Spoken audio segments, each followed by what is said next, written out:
Hello, I'm Lena from Cooking with Bean, and today we are going to be making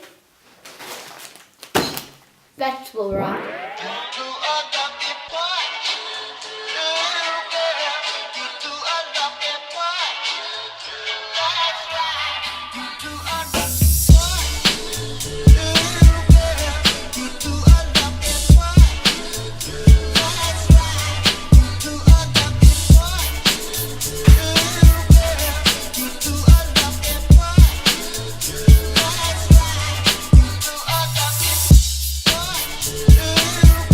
When you're chopping up vegetables, store your scraps in a Ziploc bag in the freezer.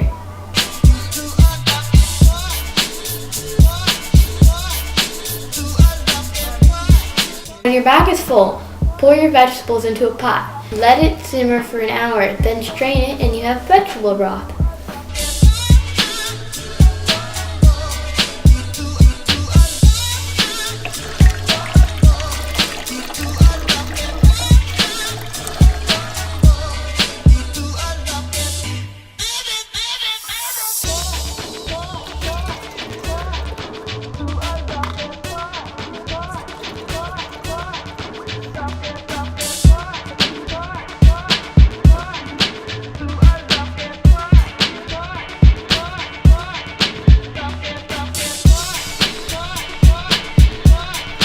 I hope you enjoyed this episode of Cooking with Bean. Don't forget to like and subscribe, and thanks for watching.